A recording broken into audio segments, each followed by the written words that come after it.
పోలీసుల ముచ్చట గమ్మతుంటాయి. కార్లో పోయేటోళ్ళకు హెల్మెట్ లేదని ఫైన్ వేస్తారు, బండి మీద పోయేటోళ్ళకు సీట్ బెల్ట్ లేదని చలాన్ రాస్తారు. అందుకే ఎసోంటోళ్ళకు అసోంటి పనులే చేయాలని అన్నట్టు అన్న ఏం చేసిండో పూస గుచ్చి మొత్తం చెప్తున్నాడు. మీరే చూడండి. भैया हेलमेट लगा क्यों चल रहे हैं आप गाड़ी में?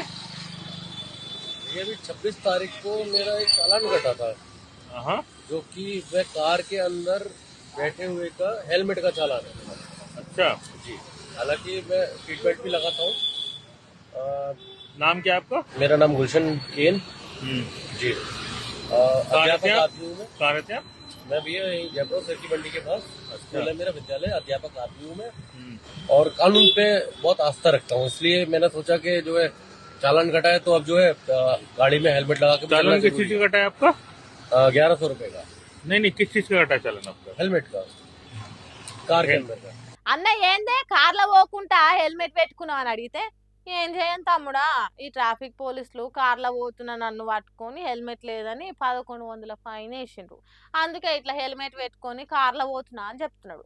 అయితే మళ్ళొకసారి కార్ నడుపుకుంటా హెల్మెట్ పెట్టుకోలేదని ఫైన్ వేస్తారని కాదు, ట్రాఫిక్ పోలీసులు చేసిన ఘనకార్యాన్ని లోకం మొత్తం తెలిసేటట్టు, వాళ్ళు చేసిన పనికి ఇజ్జత్ పోయేటట్టు, తువ్వాలలో చెప్పు పెట్టి కొట్టినట్టు సర్కార్ పెద్ద ఆఫీసర్లకు వాళ్ళ పనితనం తెలిసి కొలువుల నుంచి వీకేసేటట్టు నిరసన తెలిపేతానికి గిట్ల రోజు హెల్మెట్ పెట్టుకొని కార్ నడుపుకుంటా పోతాడట.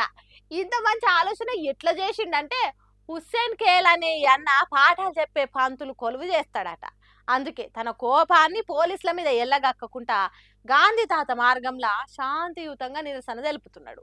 ఉత్తరప్రదేశ్ రాష్ట్రంలో జరిగింది ఈ ముచ్చట. ఈ వార్త అట్లా ఇట్లా యూపీ సీఎం యోగి సార్కు తెలిస్తే మాత్రం ఆ పోలీస్ లెవెల్లో తెలుసుకొని వాళ్ళ పోస్టులు ఊస్ట్ అయ్యేటట్టు చేస్తాడు కావచ్చు కదా. ఏం ట్రాఫిక్ పోలీసులో ఏం పడపోండి.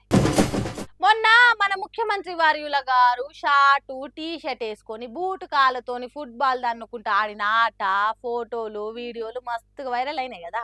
అంతేకాదు సీఎం సారు సోపతి మన గురుకుల ఆటల పోరగాళ్ళు ఓ టీం అయ్యి ప్రపంచ ఫుట్బాల్ ఆటగాడు మెస్సీతోని పోటీ పడబోతురు కదా. ఇక అదే పని మీద ఈ నెల 13 తారీఖు గోడ్ టూర్ కార్యంకు హైదరాబాద్ వస్తున్న మెస్సీతోని ఫలక్నామా ప్యాలెస్ లా meet and greet program plan చేసిరట. అయితే ఆ మీట్ల ఎవరన్నా ఫ్యాన్స్ మెస్సీతోని ఫోటో కావాలనుకుంటే ఏంలే, ఎక్కువ ఖర్చు కూడా కాదు, ఉత్త 9.95 లక్షలు ప్లస్ జిఎస్టీ, అంటే ఓ 10 లక్షలు వేసుకోరు ఇక రౌండ్ ఫిగరు. మళ్ళా అది అందరికి కాదు, కేవలం 100 మందికి మాత్రమే ఈ అద్భుత అవకాశం అని బయటికి ఇడిచిరి ఈ ముచ్చట గోడ్ టూర్ కమిటోళ్ళు.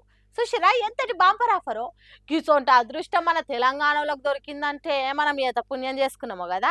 ఇక అన్ని లక్షలు పెట్టి ఫోటో దిగాలన్న కాయసున్నోళ్ళు తప్పితే తెలుగున్నోడు ఎవడు కూడా అట్టిగా అన్ని లక్షలు వారబోయాడు. పోని ఆ ఫోటో చూపిస్తే ఏమన్నా పనికి వస్తుందా అంటే అది కాదాయే, ఏదో అభిమానం కోసం తప్పితే ఆ ఫోటో అన్నం పెట్టదాయే. అయినా ఎవల పిచ్చాలకు ఆనందం, మనం ఏం చేస్తాం పాటు అని మాట్లాడుతురట ఈ 10 లక్షల ఫోటో ఆఫర్ ముచ్చట తెలిసిన వాళ్ళు. అయినా మనలో మన మాట, ఇలాంటి ఆఫర్ పెట్టాలని వాళ్ళకి ఎందుకు అనిపించింది? ఇప్పుడున్న టెక్నాలజీకి పెరిగిన ఏఐకి చాట్ జీపీటీని అడిగితే మెస్సేం కర్మ అలా ఏతో కూడా ఫోటో ఇమ్మన్నా ఇస్తుంది, మళ్ళీ అది 0 ఇన్వెస్ట్మెంట్. కాబట్టి ఇటువంటి పిచ్చ ఆఫర్లకు లొంగకండి, అట్టిగా పైసలు ఖరాబ్ చేసుకోకండి. ఏమంటున్నా?